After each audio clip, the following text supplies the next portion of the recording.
Ақсу ауданы тұрғындары біздің Сорсай ауылында туып өскен ағамыз Естібаев Қайрат аға. Халықаралық жазушылар одағының мүшесі. Қалыңыз аға? Жақсы. Келіңізбен. Ассалаумағалейкум. Уағалейкум ассалам. Қалдарыңыз қалай, жақсы ма? Қалай Құдеке? Тәубе шүкір. Солай, қалыңыз қалай? Ал енді. Ілияс атамыздың жеріне келіп жатырмыз. Алла тағала бір нәсіп етіп қолға қалам ұстағаннан кейін кітаптың тұсауын кесуге осы жерге келіп жатырмыз. Халқымызбен, елімізбен бөлісейік, қуанышымызбен деп. Күтіп жатқандарыңызға көп рахмет.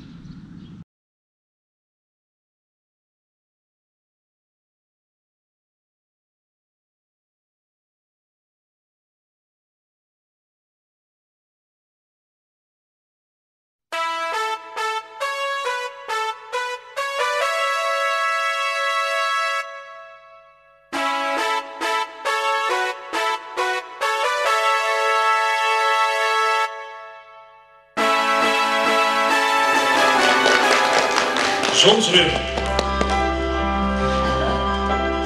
Жиналдым жолға, ауылға бүгін жол жүріп ет алдым. Басталмай аяз, қырауы қатпай сақалдың. Қар жауғанменен күн жылы барып қайтайын тәуекел етіп, дұғасын оқып сапардың. Барып қайтайын. Сайладым жолға атымды, ағайын досқа базарлы қалып татымды. Ағайын туыс азайып бүгін қалса да, құшақтап қайтам, жақындай көріп жатымды. Ауылды туған, түсімді көрем кейде шын, есімнен кетпес. Сағындым қысқы бейнесін, сырғанақ теуіп, су-су боп үйге қайтатын балалық шақтың осында киген жейдесін. Көріп қайтайын, қатып па екен бүйенім, сылдырап аққан ғасырлар бойы киелім, су тапшы жерде қадіріңді сенің түсінген, бетіңді жуып, басымды саған емін. Теңкейіп жатқан жағаңда сенің тастарың, таба алмай қалдым, жоқ болып кетті қасқағым, боратып қарды, мен келген кезде қалғаны, биен-ау айтшы, көтерсін біраз бастарын. Қуанып қалдым, қуаныш маған, саған да, көпірін бітіп жылжыған алға, қадамға, алдымдан өтіп, қазақы ескі салтпенен байғазы берем алдымнан шыққан адамға. Әзірге осы жырымда саған айқайым, жол тайғақ екен, тізгінді біраз тартайын. Ат көлік аман, бір Аллам өзі жар болып, әндетіп барып, әндетіп кейін қайтайын. Жаңыл қарындасыма қар жауып тұр тамаша, дала тіпті. Қоя тұрып бір сәтке саналықты, шықшы жаңыл далаға, ойнайықшы, еске алып алыстағы балалықты. Деуші еді өмір теңіз, адам қайық, еске алсақ балалықты несі ай? Шықшы жаңыл далаға шанаңды алып, төбеден шанамен сырғанайық. Есіңде ме бүйеннің мұзы қатқан, кептеліп, ернеуінен асып тастан, ұстаның жасап берген шанасымен сырғана ойнаушы еді төбе жақтан. Тірелсе де шанамыздың қитасына, қайтпайтын ойыншықтың қимасы да. Қараушы едім көрсетпей киіп кеткен, сусу болған әкемнің пимасына. Ойнағым жаурағанмен тұрса да кеп, аяздан сауса түсіп қалмаса тек, білдіртпей әкем жаққа қарап қоям, көргенсің сударым тұрсама деп. Жылытып қолдарымды уысында, қалды енді, тірлігі де жұмысы да, су болған менің екі аяғымды тығып жатыр пештің жылы қуысына. Есімде ме, достарың аңқылдаған, көз алдымда балалық қалпын маған, Менің көршім сыныптасым Ғалияның көбет қой қаздар қаңқылдаған. Жаңылау көшедегі шуылдаған бала қайда? Кезек-кезек сырғанайтын шана қайда?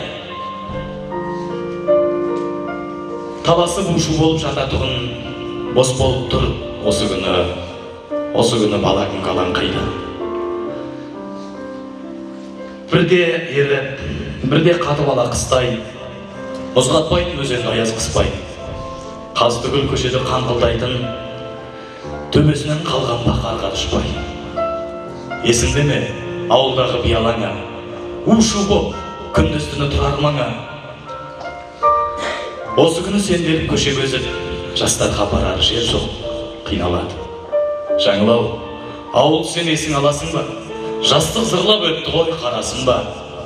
Өңім емес, қиялмен болса дағы ауылға сен менімен барасың ба?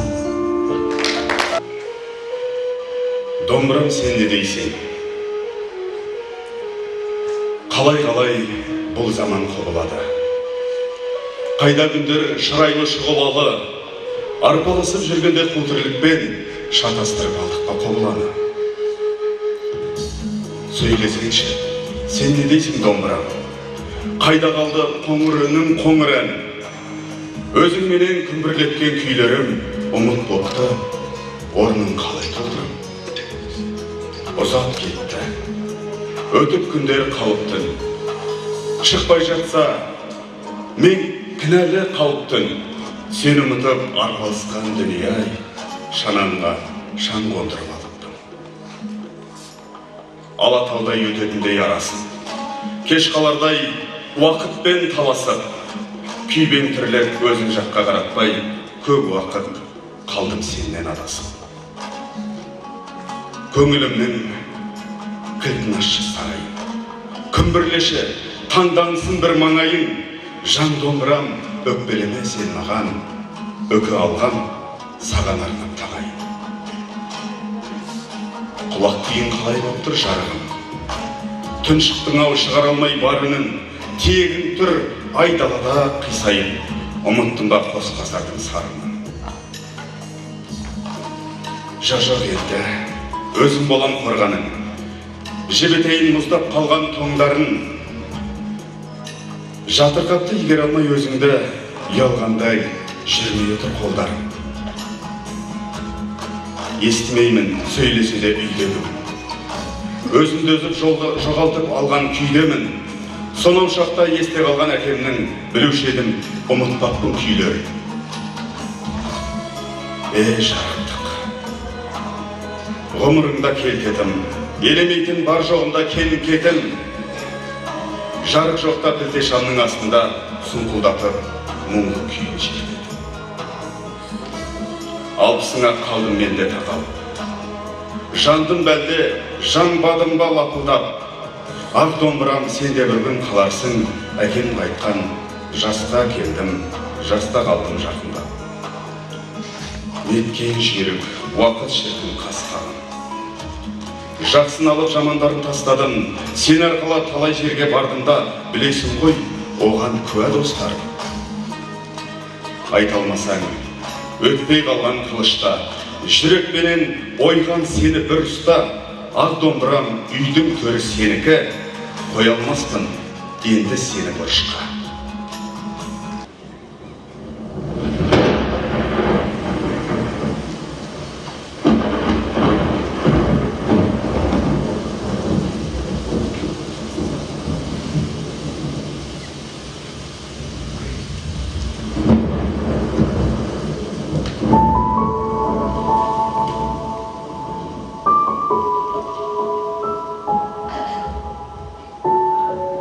Ақындар оратса да қанша жырын,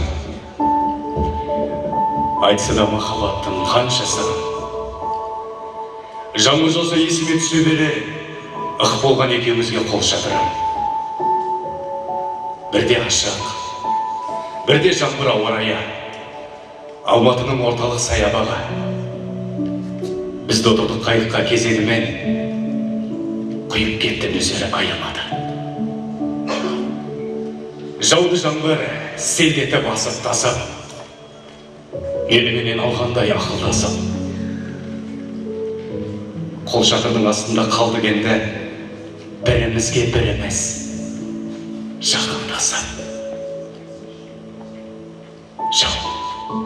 Жау жаңбыр, жасағын судан құрақ, кетейікші алыстап елден жырақ. Ұнатпайтын жай күні осы жола, жауса екен деп тіләдім ұзағырақ.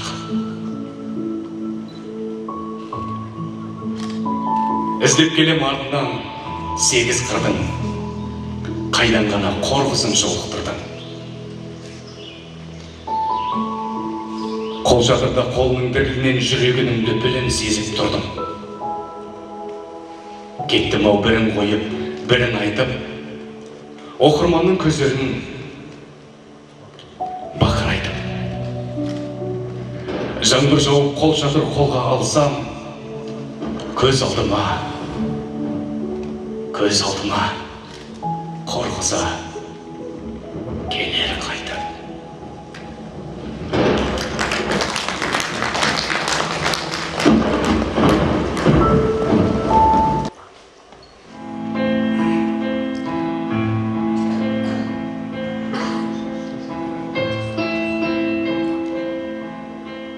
Жүрекке әжім түспейді. Қытымыр болсам қыс мейлі, табиғат тылсам күштейді. Маңдайға сызып түскенмен жүрекке әжім түспейді. Шымырлап аяз тістейді, жүрексіз сезім піспейді.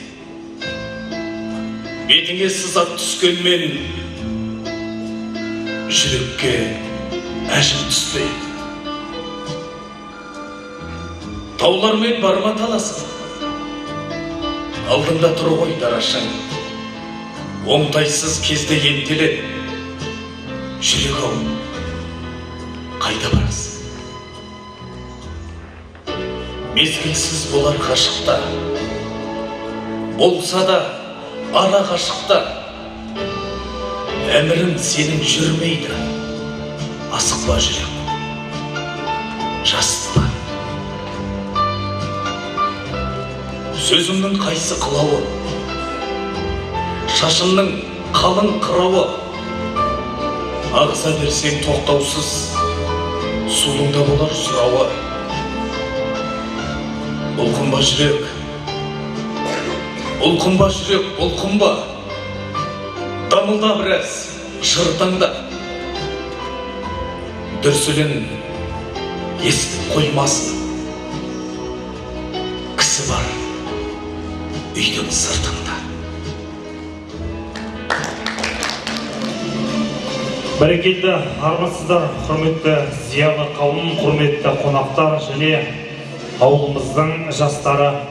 Жерлесіміз ақын халықаралық жазушылар одағының мүшесі, халықаралық жыр мүшайрасының жеңімпазы Бестібаев Қайрат Нұрмолдаұлының «Өткенім өлеңмен» атты кітабының тұсаукесеріне қош келдіңіздер дейік.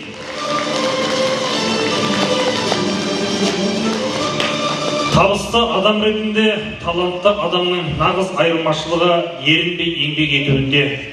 Осы бір қанатты сөздің иесі бүгінгі біздің сөз еткелі отырған кейіпкеріміз іспеттес.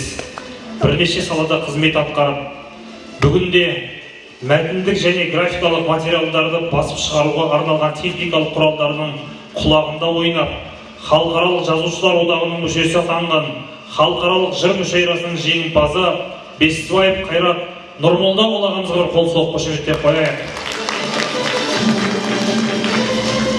Енді қадірлі қымбатты көпшілік, ендеше бүгінгі шарамыздың бас кейіпкері Қайрат Нұрмолдаұлын және Матай Бөрібай қорының басшысы Қасым Берікбол ағамыз сахна төріне шақырайық. Келіңіздер аға, төрге келіңіздер.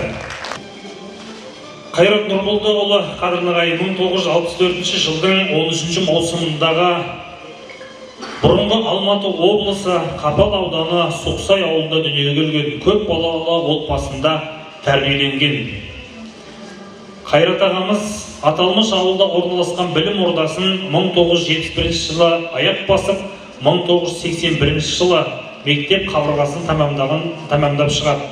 1982 жылы Киров атындағы Қазақ ұлттық университетінің физика факультетіне оқуға түсіп, 1990 жылы аталған факультеттің оптика және плазмалық физика кафедрасын тамамдаған. Еңбек жолы 1990-93 жылдар аралығында Қазақ ұлттық университетінің физика факультетіне инженер болып бастаған. 1995 жылдан бастап жеке кәсіппен айналысады. Ендеше аға, бүгінгі оқырманымызбен қауышқалы отырған кешімізге қош келдіңіз дейін тағы да. Енді қадірлі ағайын, қымбатты көпшілік, бүгінгі кешіміздегі аса қадірменді меймандармен де танысты болып өтуді жөн көріп тұрмыз. Енді Матай Бөрібай батыр қорының төрағасы Қасым Берікбол ағамыз біздің арамызда.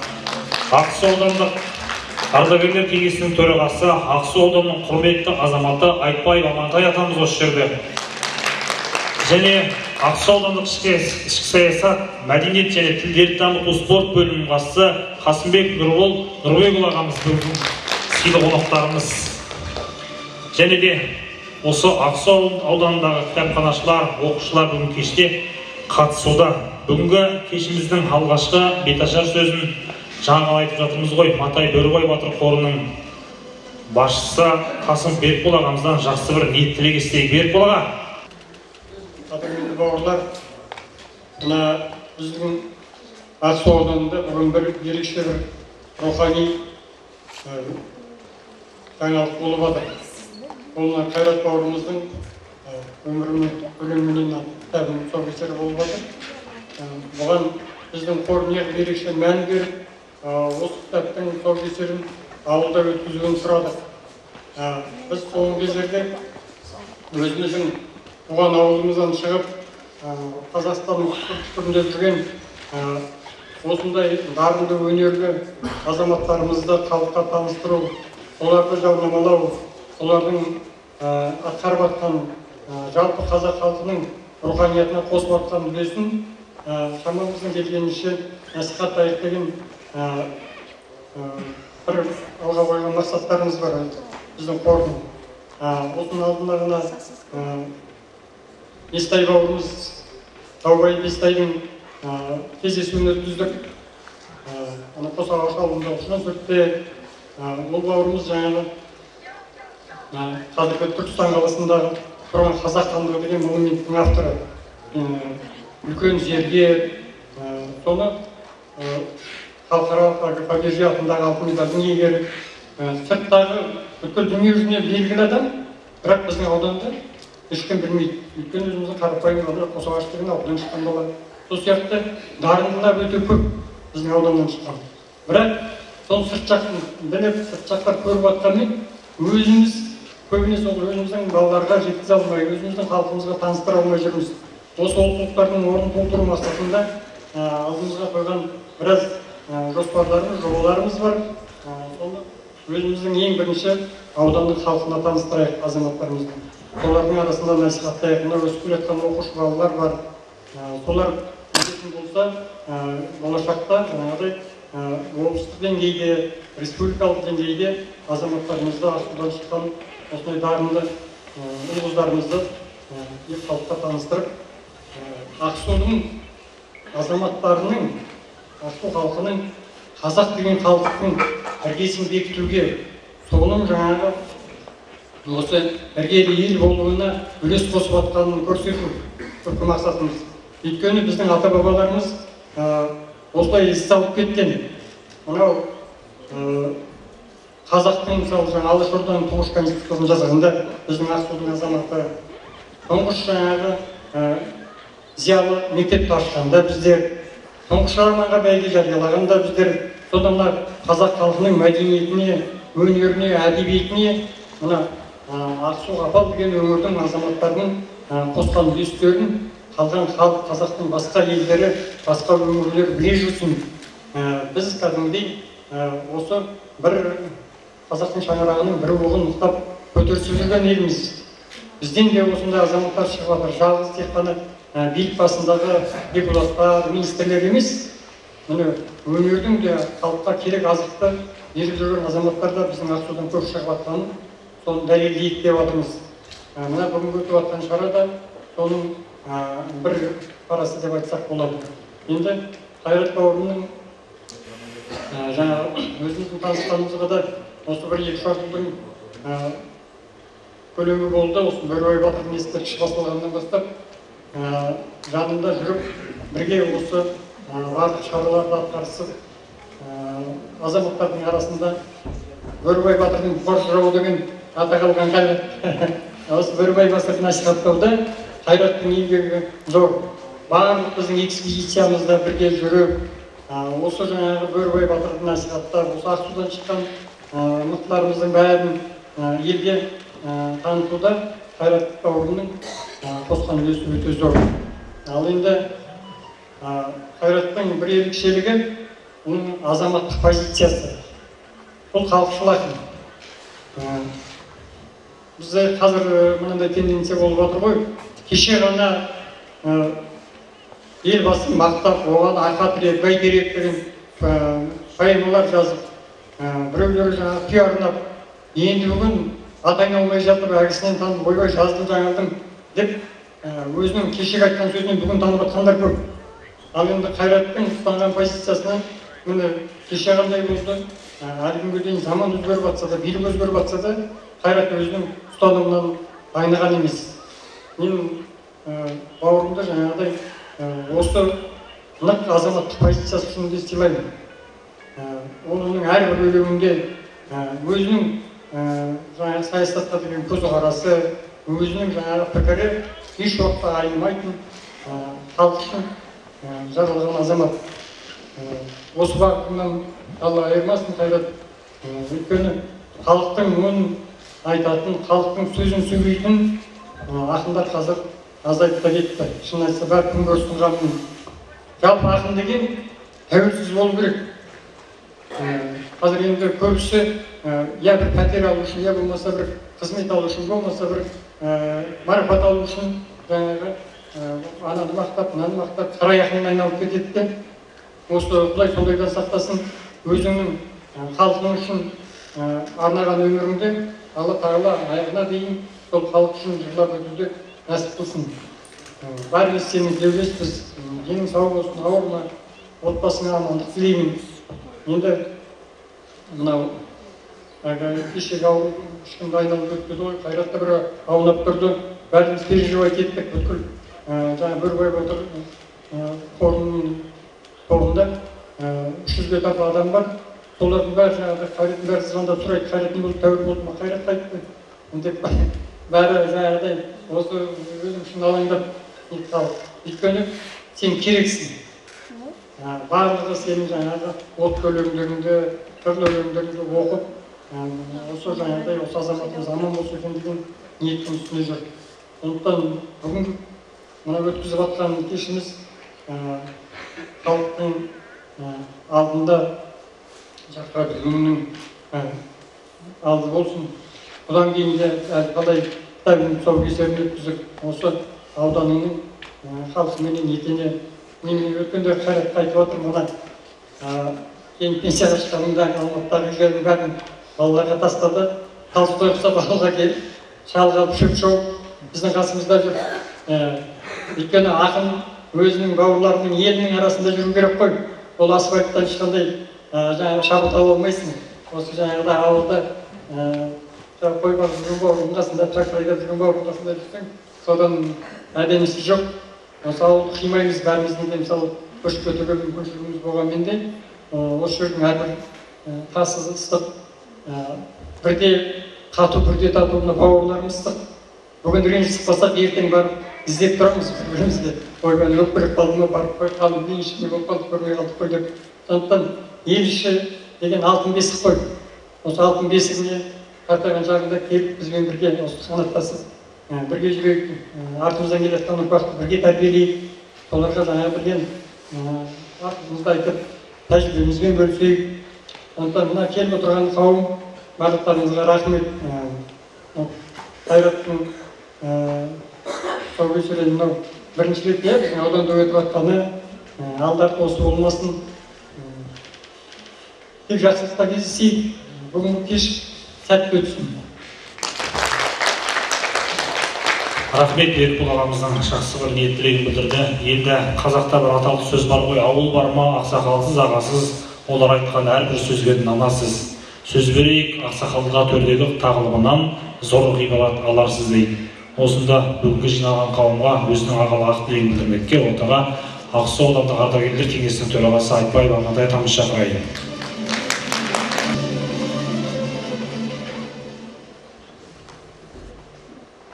Армағайын, қуаныш қайырлы болсын. Бүгін енді Ақсу жерінде бір үлкен қуанышты күн. Кеше ғана жеңістің 77 жылын тойладық. Алдында отан қорғау тойладық. Соның жалғасы ретінде мінекей өзіміздің жерден, өзіміздің елден шыққан, кеше ғана осы отырған балалардай қара сирақ ауылдың жарқылап жүрген баласы бүгін енді дана аға болып ортамызға келіп отыр екенсің. Келген қадамы құтты болсын. Қайрат айтады ғой, жердің атын ер шығарады, ердің атын ел шығарады.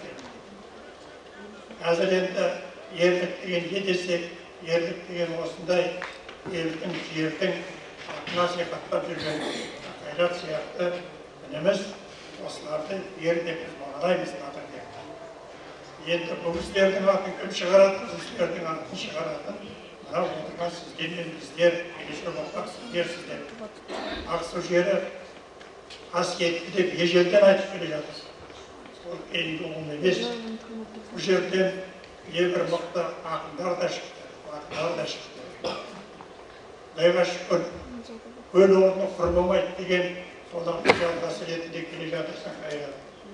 Жаңа мына жердегі жігіттердің оптан кішкентай өзіміздің өзінен Қайраттың кім екені көрініп тұр.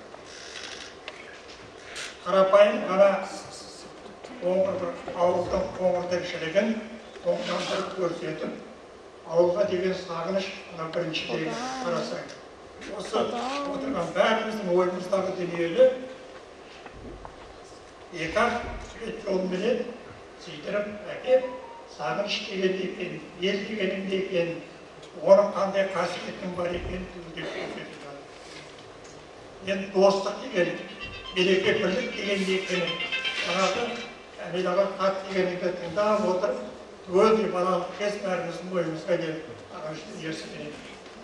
Міне, елдің береке бірлігін де сақтайтын, елдің елдігін де елге таныстыратын осындай азаматтарымыз айналайын. Шығармаларын оқып жатамыз, баспасөз беттерінде шығып оқып жатамыз. Бұнда жерге шығып айтқан сөз емес, әркімнің өзінің ұстанымы болады. Менің де бір беткейлік бір ұстанымым бар, елмей қойға болады деп мәзерге. Бірақ та ауылымыздан осындай ақындарымыз шығып жатқанда, ауылдың тіршілігін елге жария ететін, Ақсу деген жер бар екен, Ілиястан ақ ешкім айтқан жоқ. Бекер айтпайды, Ілиястай ақын жоқ, Қабанбайдай батыр жоқ деп қазақтар. Міне Ілиястың жалғасы ретінде Ілиястың орны құр емес екенін көрсетіп келе жатырсың. Жаңағы үйен қарап отырсаң бір кішкентай ғана ағып жатқан бір бұлақ.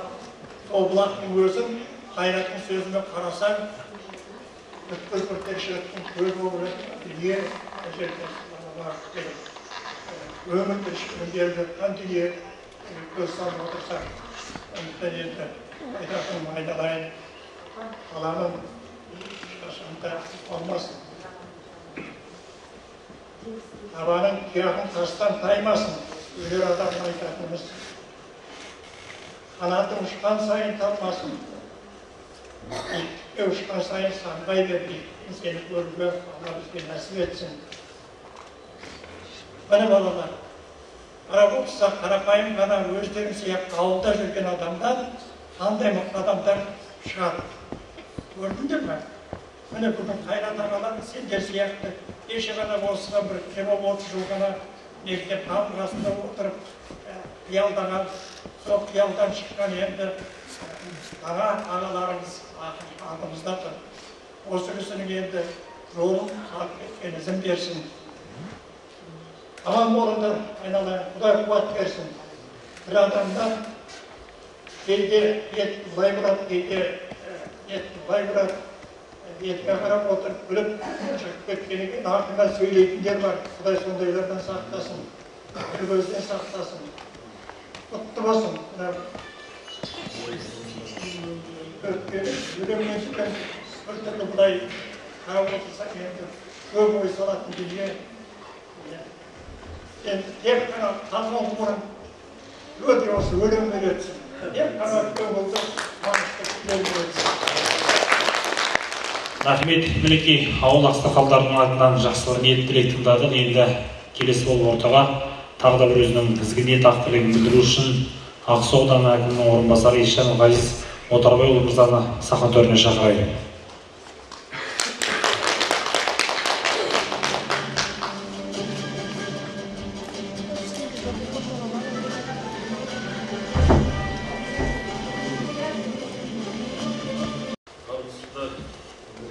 Қонақтар, Қайрат Көшебаев, ағамыз, құдамыз десе де болады. Бәріміз осы Ақсулық болғаннан кейін бір-бірімізге ағайынбыз, бір-бірімізге туыспыз. Енді сіздің еңбегіңізді, сіздің енді осы қаламыңыздың құштары бәрі осы Ақсу ауданына байланысты ғой. Туған жерімізге байланысты. Негізі осы Ақсудың әлеуметтік және экономикасын, ауыл шаруашылығын және мәдениетін сіз қарсылық көрсетіп жатсаңыз, қаламыңызды үлкен абырой біз үшін, аудан жұртшылығы үшін осы бір қаламыңыз қалмасын. Қашанда осы еліңіз үшін, отаныңыз үшін осындай бір жақсы өлеңмен жеткізесіз өзіңіздің үлкен қасиет деп ойлаймын. Осы қасиетіңіз енді бойыңыздан кетпесін. Қашанда енді Ілияс атамызды енді бәріміз білеміз ғой енді. Өз бір өлеңінде бар ғой. Өз елін өз ерлері ескермесе, ел қайдан алсын кеменге демекші. Енді біз осылай міне әрқашан Ақсулықтар қайда болса да бір-бірімізді ер екенімізді көрсетіп жүрміз. Енді соның арасындағы тұлғаның бірі сіз өзіңізсіз. Үштік басыңызға амандық, деніңе саулық, отбасыңызға шаттық, береке тілеймін. Әрқашанда осы жақсы күндер кездесе береді. Аман болсын. Аудан әкімінің алғысы бар, сізге соны рұқсат етіңіз. Қазақстан Республикасы Алматы облысы Ақсу ауданы алғыс хат. Құрметті Қайрат Нұрмолдаұлы, сіз өзіңізге бақ болып дарыған поэзия құдіретімен, ақындық қабілетіңізбен қанаттанып, адамгершілік, рухани құндылықтарды жұртшылықтың бойына сіңіріп, өскелең ұрпаққа отансүйгіштік тұрғыда туған еліне, жеріне деген сүйіспеншілікті өлең жолымен жеткізе білген дара ақынсыз. Ел патриот ретінде сіз өмірлік жолыңыздағы өнермен тығыз ұштастырып, туған еліңіздің намысын туғып ұстап, шоқтығы биік дүбірлі додаларда табиғаттың өзі дарытқан ерекше талант иесі екендігіңізді таныта білдіңіз. Сізге алдағы уақытта да ақынға бағындырар толағай табыстарға, шығармашылық биік шыңдарға жетуіңізге тілектестігімізді білдіре отырып, зор алғысымды білдіремін. Сізге зор денсаулық, творчестволық табыс, отбасыңызға амандық, береке, бірлік тілеймін.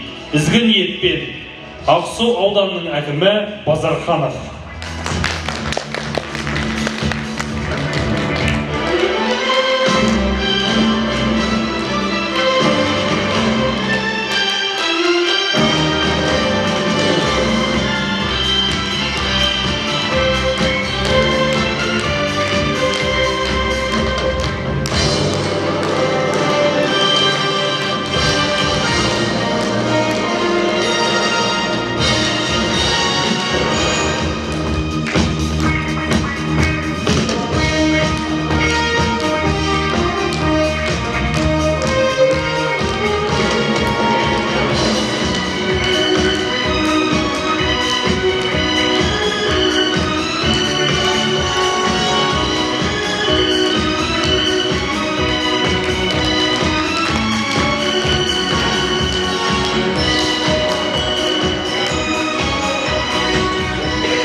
Рахмет, қадірлі ағайын, қымбатқа жиылған қауым. Бауыр деген бір әлем ауыл бөлек, бауырларсыз үнің де ауыр келеді. Әр адамның амандығын тілейік, адамға ең бірінші бауыр керек дейді қадірлі ағайын. Бүгінгі кешіміздің бас кейіпкері Қайрат ағамыздың бауыры, жеңгесі келіп отыр. Сіздердің зор ықыластарыңызбен Еркінбек ағамызды және жеңгесін ортаға шақырайыншы. Қол қошеметтеп қойыңыздар. Құрметті жыр сүйетін қауым, өлең сүйетін қауым, мына бүгінгі Қайрат ініміздің өлеңмен атты кітабының тұсаукесері өтіп жатыр. Оған келіп отырғандарыңызға атсалыстық. Үлкен рахмет. Екіншіден Матай Бөрібай.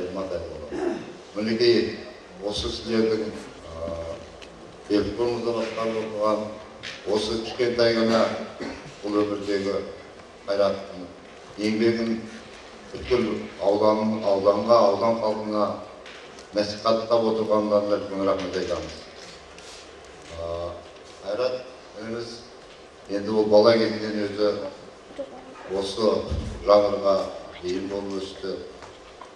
Себебі ағамыз Екен аға, әкесі, менің шәкем.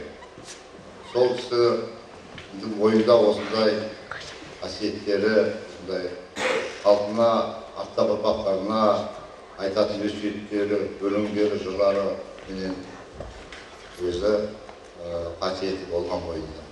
Мінекей сол қасиет Қайрат önümüzde darab, sonra әкесінің енді қалай айтамыз, ойындағы қасиетін ары жалғастырып жатқаны бәрімізді қуантады, ұрпақтарды.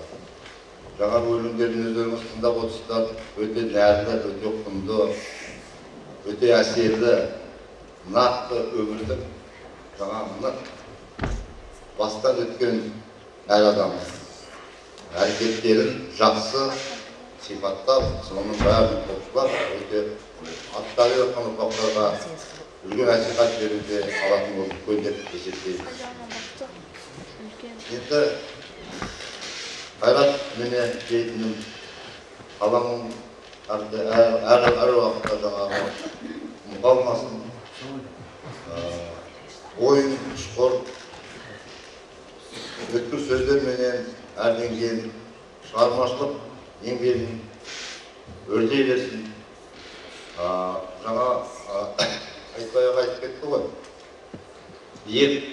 Мұқағали ағамыз секілді, Ілияс атамыз секілді халыққа бір ғасырлық азық болатын артта ұрпақтарға еңбектердің иегері болуға жеткізді.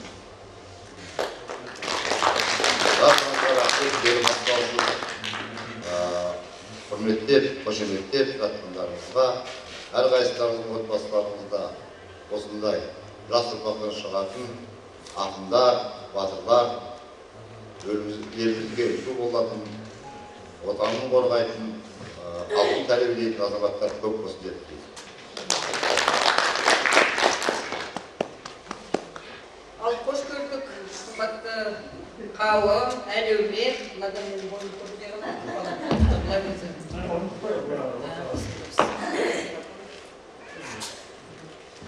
баршаңызды бүгінгі менің қайнымның Қайыркен деймін атында дүзіп атап көрген жоқпын осы уақытқа шейін. Осы шығармашылық кешіне, мына тұсаукесеріне өткен өлеңмен деген әннің қатысуларыңызбен, келулеріңізбен құттықтаймын. Жұғысты болсын отырған жастарға.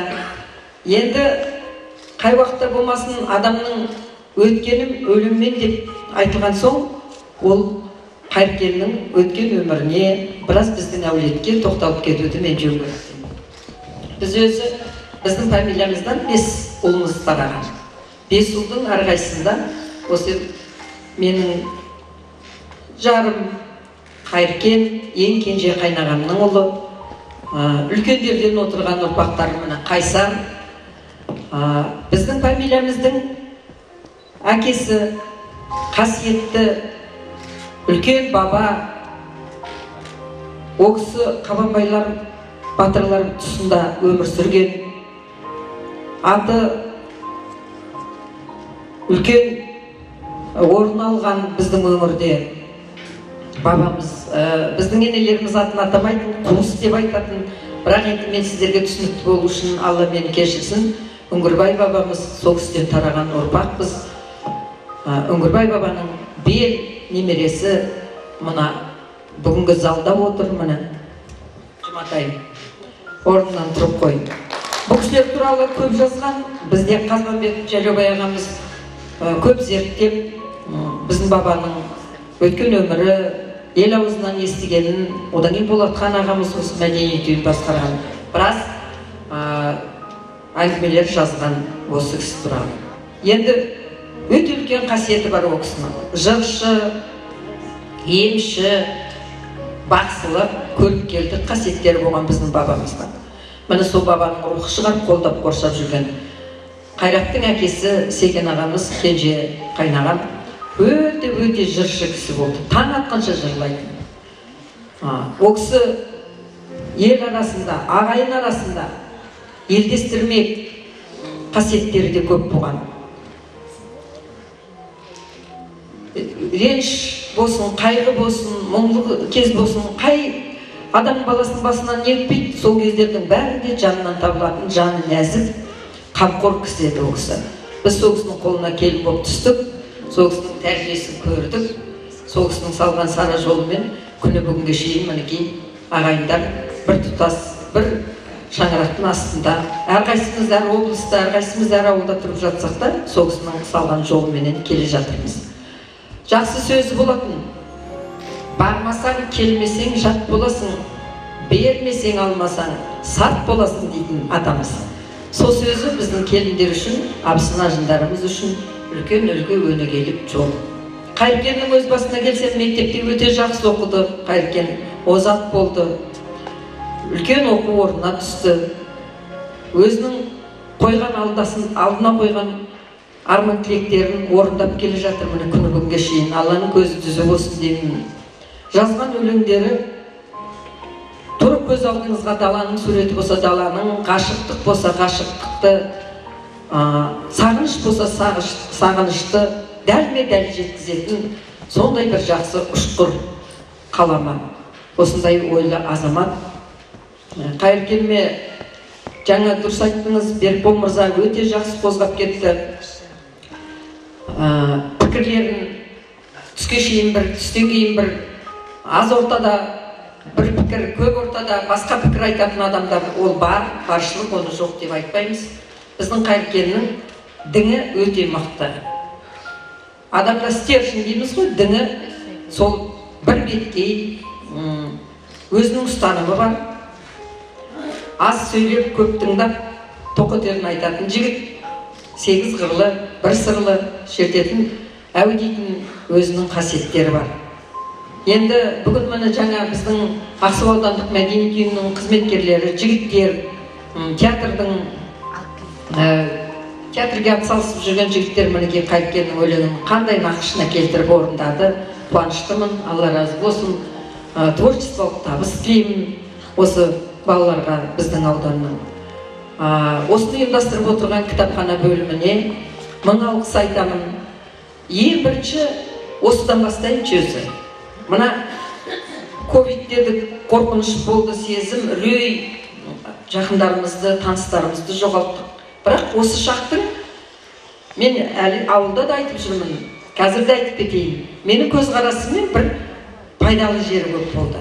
Өйткені мәдениет ошақтары кітапхана онлайн режимға көшті деп, Facebook желісінде, Инстаграмада өздерінің жұмыстарын көрсетіп отырды. Бұлай қарасаңыз, ауылда бұл кісілер тынбай еңбек етеді, бірақ осындай шағын адамдар қатысқанымен оның бәрін ел біліп жатпайды. Ал енді Инстаграма мен Facebook желісінде көптеген оқырмандар Қазақстан бойынша, басқа да қырғыздар отырады Facebookта, мысалы көбінесе тілек жазып жатады.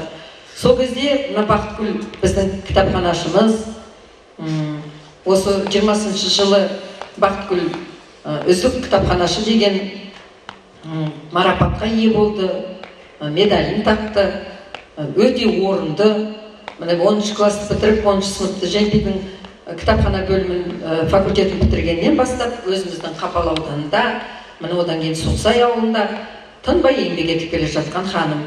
Осы Бақытгүл Қасым-Жомартқызының арқасында біздің Қайыркеннің көптеген өлеңдері біздің ауылдың жас түлектеріне дарыды.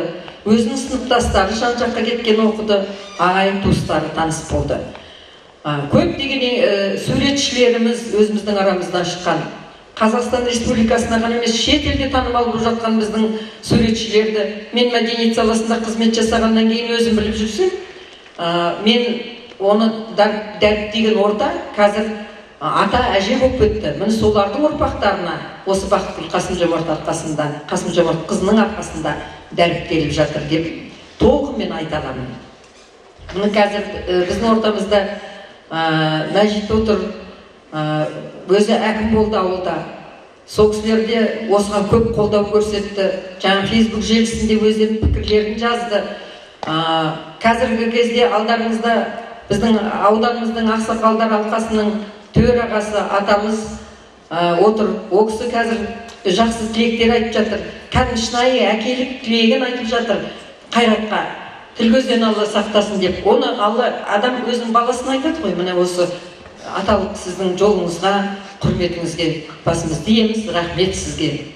Аудан әкіміне, аудан әкімінің орынбасары мінекей сіз келіп отырсыз, рахмет, марапаттарыңызға елеп ескеріп. Дұрыс айттыңыз, Ілияс бабамыз айтып кеткен, жаңағы өз ұлым демесе елі қайдан алсын кемеңгерді дейді. Дұрыс қой, біз сондықтан өзіміздің жылт еткен кішкентай немереміз тойда бір 4 жол тақпақ оқыса, соны марапаттап жатамыз, көтермелеп жатамыз. Сол сияқты өзіміздің ортамыздан шыққан осындай азаматтарды біз туын жоғары көтеріп, сол кісілердің астына көпшік қойып, әрқашанда бір-бірімізді демеп жүргеніміз өте орынды. Қайыркен, творчествоң мен сенің жеңгең ретінде ең жақын сырласатын жеңгесі де менмін деп ойлаймын өзім енді. Маған да арнап шығарған өлеңі бар кітабында. Тура туған күніме арнап шығарған, жақсы жазылған ол өлеңі. Менің кәдімгідей төбем көкке бір ел жетпей қалды. Ризамын, жеңгесі көп Қайраттың, бірақ соның ішінде тура маған сол туған күнім 1 қыркүйек қой, сол күнге арнап шығарған өлеңі бар. Риза бол, кәдімгідей мақтанып қаламын. Қайыркеннің студенттік өмірі, Қайыркеннің өмір жолы, бәрі бір сәт менің көзімнен таса болып көрген емес, үнемі жүрегімде. Әкесі марқұм мені ерекше өзіне жақын ұстады, көп ақылдарын айтты. Сондықтан Қайыркеннің жолдас жорасын көрсем, Қайрат есімді жігіттерді көрсем, Қайратты көргендей болатынмын Қайыркен. Мінекей жолдастарымның бірі студенттік кезінен жүрген, қазір міне кешке келіп отыр. Қайратты көргендей болатын біз.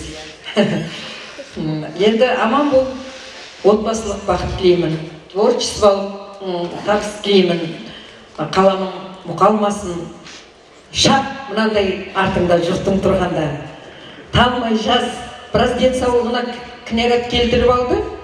Ол енді сол тынымсыз өмір бәрін бірдей алып жүргісі келеді адамның. Сол денсаулығына кішкене ол ковидтан басқа кішкене мертігіп қалған кезде айттым ғой, жазамын. Қайрат, осы әкеңді шешеңді сағынып, кім әке шешесін қанжығасына байлап жүр дейсің? Сарғайып өлең жазбашы.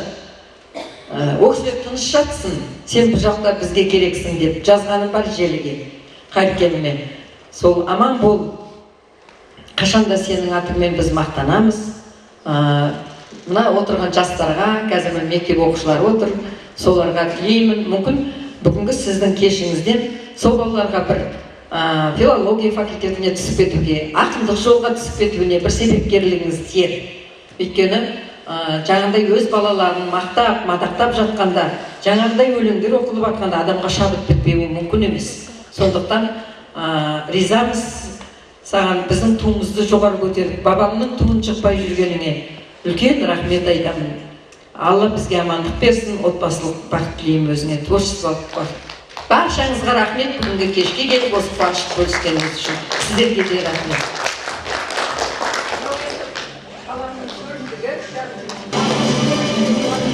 Thank you.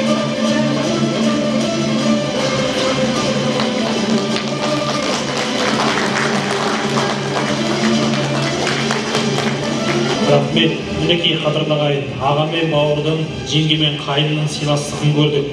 Қандай отбасы екенін танып біліп жатырмыз. Аға мен жеңгесіне бір қол соғып қошеметтеп қойыңыздар.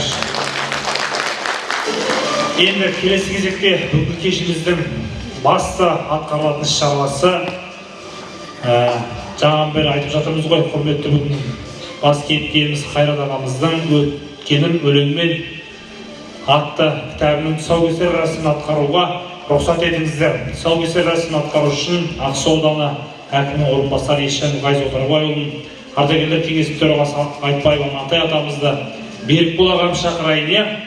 Келіңіз Қайрат аға, өзіңіз келіңіз. Жақсы бір ізгі шараның ішінде болайық. Қол соғып қошеметтеп қойыңыздар ағайын.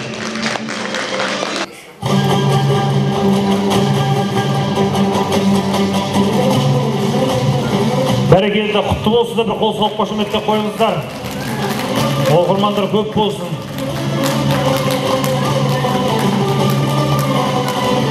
Бір кітапты алып естелікке суретке түсейік, келіңіздер.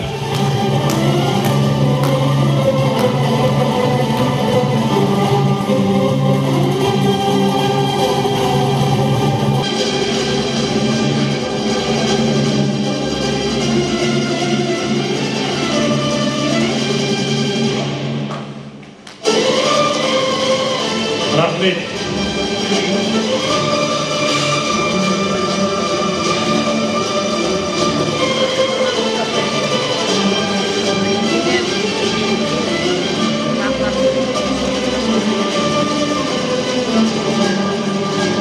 Мінекей, Амантай ағамыз автордың қолтаңбасымен алған жөн көріп отыр. Қол соғып қошеметтеп қойыңыздар.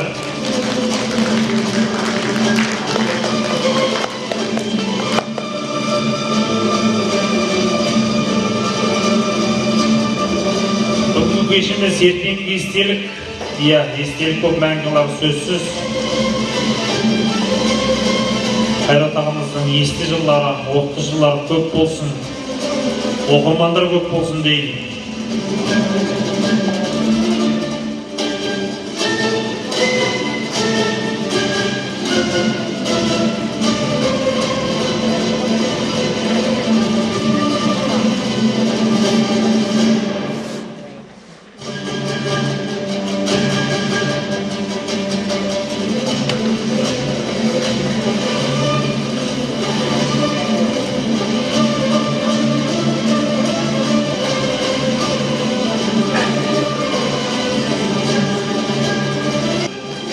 Төл туындысының тұсауын кесіп жатырмыз мінекей Қайрат ағамыздың. Енді 90 сөздің толықтай түйіні бүгінгі кешіміздің бас кейіпкері, құрметті қонағымыз Қайрат Нұрмолдаұлының ардақты ағайын тағы мәрте бүгінгі тұсаукесермен құттықтап, жақсы бір ниет тілегін естейік. Қайрат аға, сөз тізгіні өзіңізде.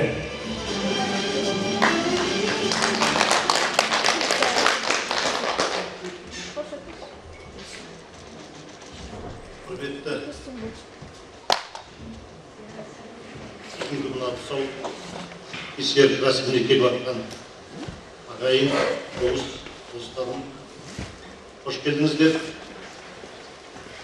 Мен туралы енді жаңа жүргізушілер айтып кетті.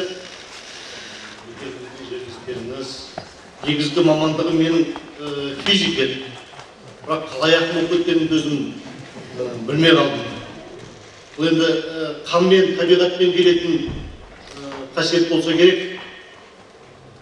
Ең алғаш өлеңімді 5-ші класста бастап Мырзекенов Мәлік деген бір жетекшім қазақ әдебиетінен берген бір шығарма жаздырып, сол кезде жазып едім. Ол кезде жаңағы шопандар, ең мықты кім шопандар, 100-не 160-тан 180-не қозғалатын шопандар болған. Соларды мақтап бір шумақ өлең. Қызайбеков, Ноғайбеков шопандарың қыстан қонды шығарды отарларын, құрметтеп қол соғайық озаттарға молайтқан еңбегінен отан қорын деп 5-ші сыныпта жазған екен осыны. Сөйтіп жаңағы менің шығармам жоғарғы баға алған. Содан кейін киіп қашып өлеңге келіп жүрдік. Білесіздер, Амағайып неше түрлі замандар өтті. сол бір заманның бір 8 айын осы мына Бекең отыр, Қабит бауырым отыр, бәріміз мына осы жерде 8 айдай жұмыс жасап кеткен. Мен сол кезден таныстым, Берікті бұрыннан танимын, студент кезінен танимын.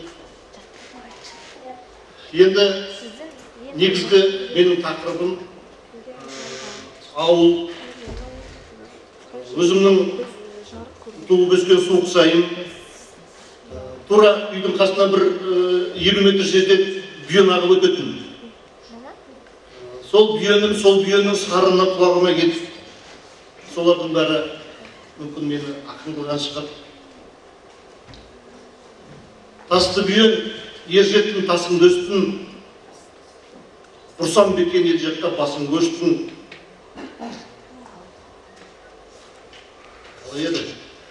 Басын көштің, сарының мен сырласып күбірледім, тұрмаса да серік болып қасымда ешкім. Беу дүние білгенмін ұшарыңды, қанаттанып бір күні ұшарымды, келім-ау жағаңда тұрмын енді, қоштасарда жаза алмай ұшағымды деп ауылдан кеткен кезде дәл қазір осындай кітабым шығып, өздеріңіздің алдарыңызда тұрам деп ешқашан ойлаған емеспін. Бұл енді соны маған Алла тағала нәсіп еткен шығар. Жаңа да айтып жатыр, біраз мерттім, біраз енді аунап тұрдым. Сол кезде де аман алып қалған осы кітаптың шығуы шығар, сіздердің алдарыңызда міне тұруым шығар деп өзім ойлаймын. Сіздерге үлкен алғысым шексіз. Мені үнемі қолда қоршап жүретін Бекбол ағам. Бекбол аға, сізге үлкен рахмет.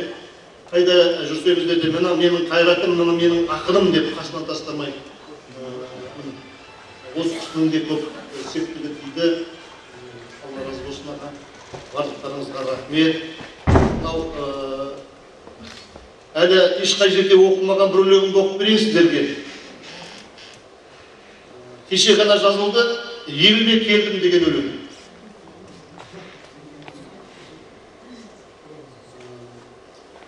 Еліме келдім, тұрғаным енді толғанып, жіпсіді жанар, бозады көңіл қолданып, туған жер сенен рухтанып енді қайтайын, өзімді өзім қолға алып. Еліме келдім, арқалап кітаптарымды, бөлісем енді алдыңа жайып барымды, сынама мені ауылдас асыл ағайын, шығара алмай қалсам да бүгін барымды. Жеріме келдім, осынша сұлу керімбен, ел жұртты көріп, тұманды ойлар сейілген, ақындеп мені қарсы алған мына ағайын. Айналдым сенен, айналдым пейілдеріңнен. Еліме келдім, естіліп жүрек дүрсілі, ауасын жұтып азырақ олда тыншыды, ақынға арнап ағайын қазан көтерме, бүйеннен мынау шай ішсем болды бір шына. Өскенін көрсем, мен еккен терек қайынның, жұрнағы қалды жеткенше жеген уайымның, тарыққан кезде жете алмай жұтым ауаға, аңсадым шіркін ауасын суық сайымның. Еліме келдім, сағындым аққан сарымды, сендердің арқан қаламым болса қарымды, ағайын туыс алдымнан шыққан достарым, білмейде тұрмын қайсыңды құшақтарымды. Көңілім көкке қалықтап менде қонармын, кетпесе шығып көңілге кептеп толармын, қырандай ұшып қатайтып қанаттарымды. Ақын боп бүгін өзіңе қайта оралдым.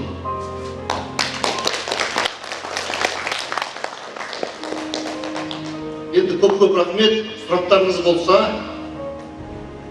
бәріне жауап жүргізейін. Көп рахмет сіздерге. Ақын жанды өлең сүйер қауым жастарға айтар ақылыңыз. Жастарға айтар ақылым. Елін сүю керек, еліне адал болу керек, жеріне адал болу керек. Сені жаратқан мына осы жердің топырағы, осы жерге қызмет ету керек. Бір ақыл сол. Сәлеметсіздер. сіз өлең жазар алдында неден шартталасыз? Мысалға, бір ақындар табиғаттан алып жатады, туған жерден алып жатады, ал сіз ше? Шабыт деген нәрсе енді әрине адам толғанған кезде келеді. Толғанған кезде келеді өлең. Мен мысалы сайын туралы, бүйенің туралы өлең жазсам, мен сол жерге келіп тұра сол бүйенің қасында тұрғандай бір өзім сезімде боламын. Әрқайсысы әр апатқан сылдырыменен, тасыменен, талауменен сықырласамыз. Содан кейін өлең шығады дейді.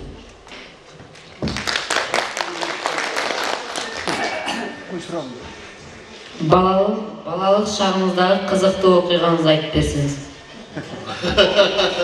Балалық шақта қызықты оқиға.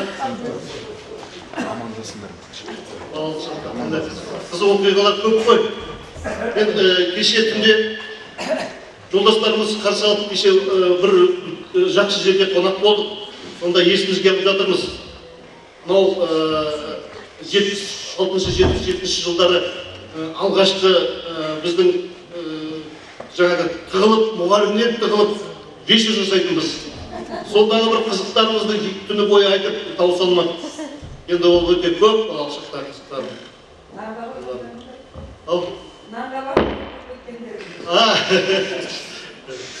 Мына осы кітаптың ішінде қазір алтындарын берем, бір кітаптан берем, осыны оқыңдар. Мына қызықтың бәрі осында. Бір өкініш деген өлеңім бар осының ішінде. Соны оқысаңыздар бір талай дүние жалықпайсыздар, керемет. Сол жерде жазылған талай қызық.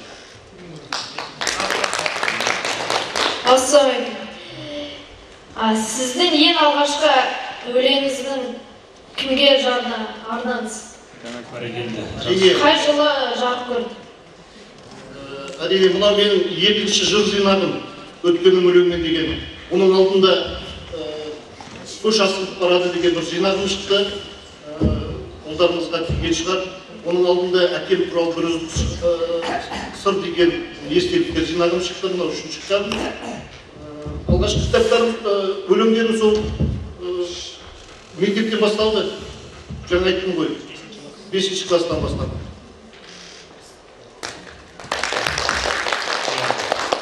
Ассалаумағалейкум.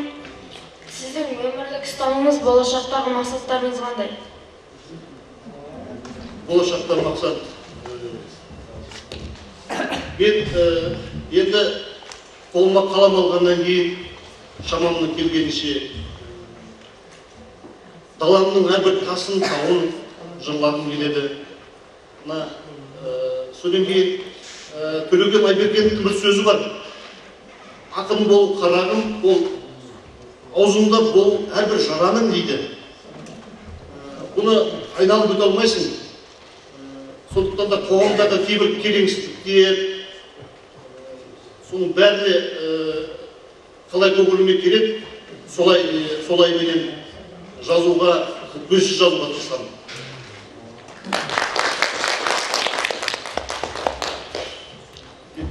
Рахмет. Басқа да сұрақтарыңыз бар ма?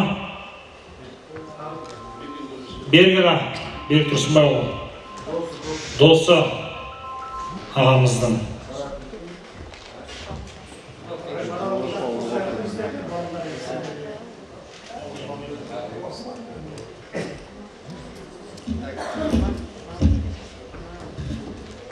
Қайырлы күн, құрметті жұрсүйер қауым.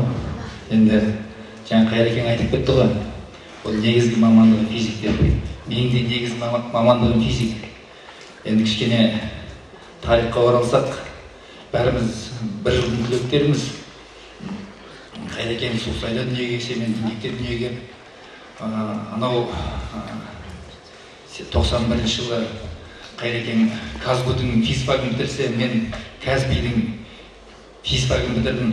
Сөйтіп, өмір өзі бізде екемізді Жансүгіптегі кәсіптік лицейде, ол кездегі Нақомбай Қыстаубай кезінде істедік қой деймін. Неге Қайрекен отыр, сол кезде бір 8 айдай ғана істедім деді. 8 айы бізге екемізге өмір бақи дос болып қалдық сол 8 айда. Енді мен ақын емеспін, бірақ та Қайрекеннің сол кездегі ақындығын мен білген жоқпын. енді талай қызықты бір өткіздік, жерде айтуға болатыны бар, болмайтыны бар. Енді ақын жайлы айтады, қызықтаңыз, бірақ сен қызықпа қыз дейді. Расау, біздер патша, мұжық та біз, түзік те біз, күнерген бұзық та біз. Шынымен ақын жанын қалайсың ба? Шынымен шыдаймысың талайсыңға? Ақын деген бірде қарт, бірде сәби, қартты сыйлап, сәбиге қарайсың ба? Ілікпе қыз, ақынның тұяғына, зымиян да осылар, зиялы да дейді. Көріп отырсыздар ғой, Мұқағали ағамыз жүрген талай бір зымиянды да бірге жасағанбыз енді. Енді қазір зиялы болып тұрмыз. Бұл кісі жаңа ақын болды, мен чиновник болдым. Сондықтан сол кездері құтты болсын, өнерің өрлей берсін, жазарың көп болсын, қаламың талмасын. Енді бар жақсылық тілеймін өзіңе, амандық болсын, ел жұртымыз аман болсын. Біздің Нұртілеу ағамыз айтпақшы, бәріміз де бай қуатты болайық. Рахмет. Рахмет. Осындай ағаларымыз сияқты құрметті оқушылар, физика, математика бағытына барыңыздар. Әкім боласыздар, не болмаса ақын боласыздар.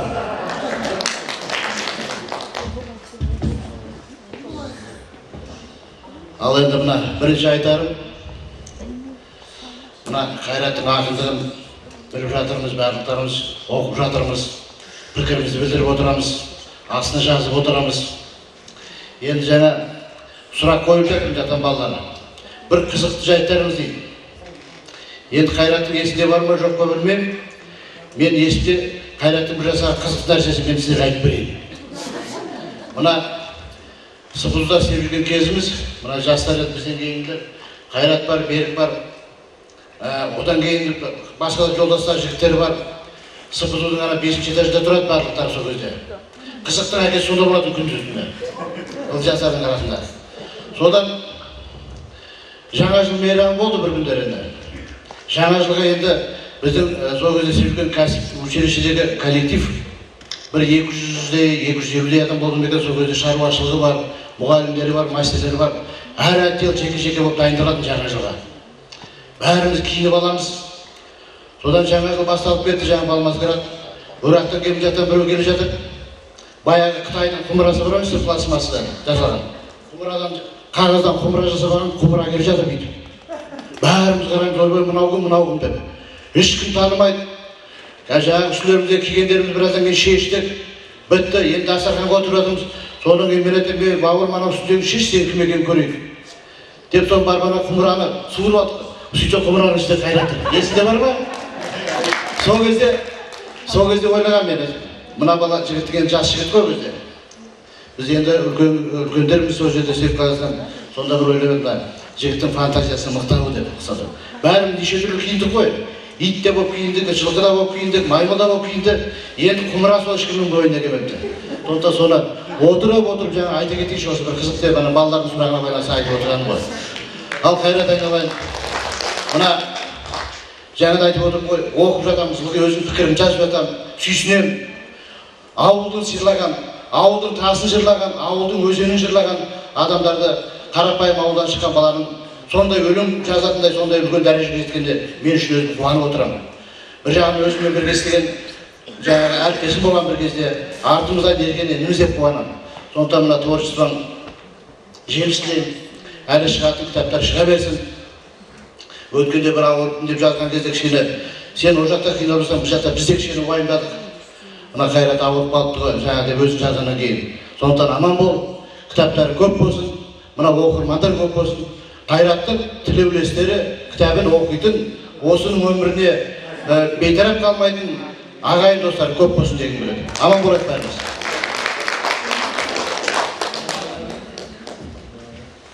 Мінекей қадірлі естеліктер айтылып жатыр, небір өткендегі өмірдегі қызық сәттер айтылып жатыр. Енді келесі кезекте енді Қайрат ағамыздың тағы да жыр шумақтарынан үзінді оқу үшін оқушыларды Ақсу аудандық орталық кітапханасының оқырмандарын ортаға шақырайын. Жас оқырмандар дейін, ортаға келіңіздер.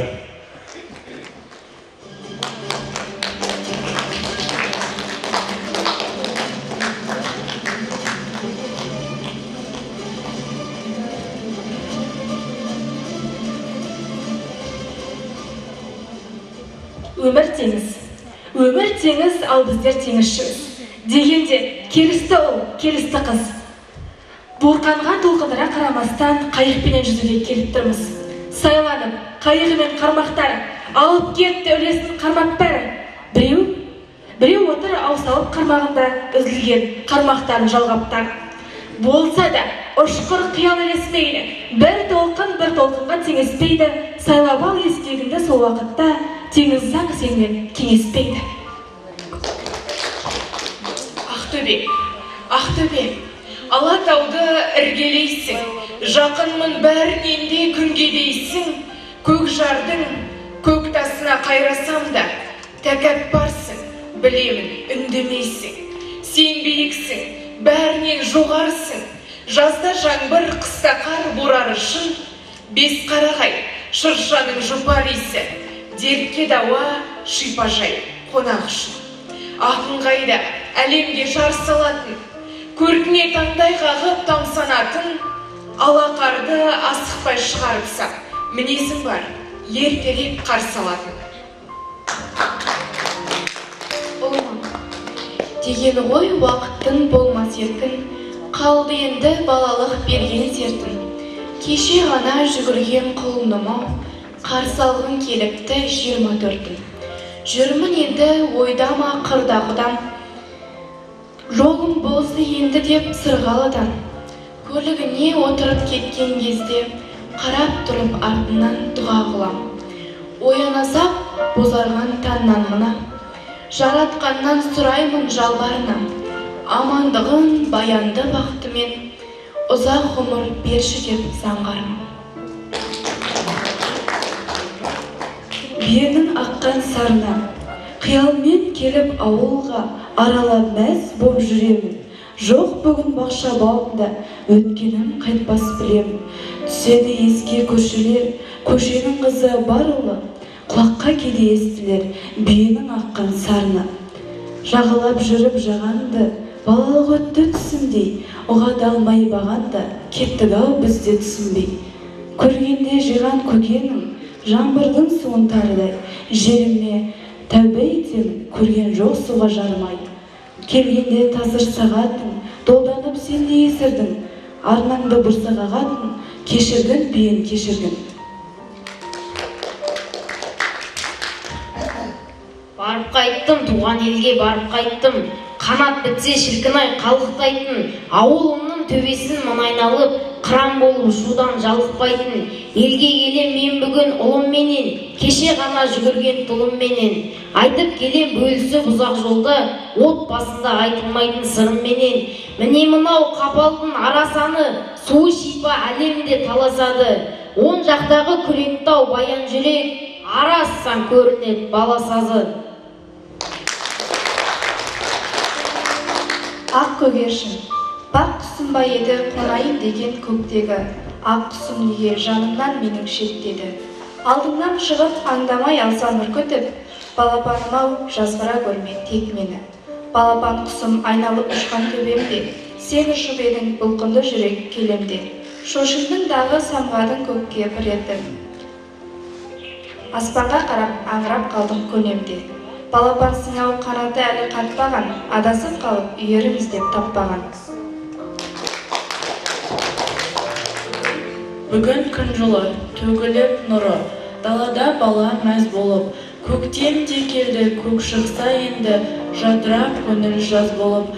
Көктеммен бірге мазалап жүрме, есіне түсіп сол бір кез, қыс өтсе көктем зымырап өткен, жастық тазырлап өттін тез.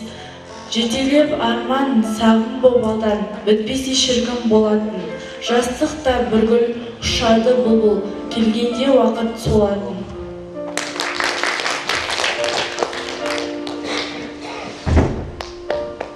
Мінекей осындай ұл қыздарымызға автордың қолынан кітап сыйға тартылып жатыр. Қол соғып қошеметтеп қойыңыздар. Иә, поэзия сүйер, жыр сүйер біздің кішкентай ғана аяулы қарындастарымыз бен ардақты інілеріміз. Рахмет оқушыларымызға.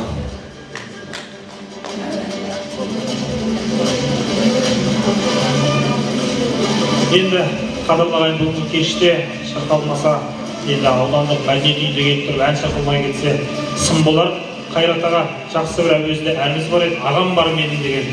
Әрқашан ағалыққа жарайтын осылай ағаларымыз аман болсын деп шама шарқымыз келгенше Рахман Еділ дегеніміз тарту етейік. Қол соғып қошеметтеп қойыңыздар.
Мінекей, қадірлі қымбатты көпшілік өздеріңіз куә болғандай, бүгінгі кешіміздің бас кейіпкеріне арналған өткенім өлеңмен атты кітабының тұсаукесер рәсімі өз мәресіне жетті. Бізбен бірге болғандарыңызға көптен көп қуаныштымыз.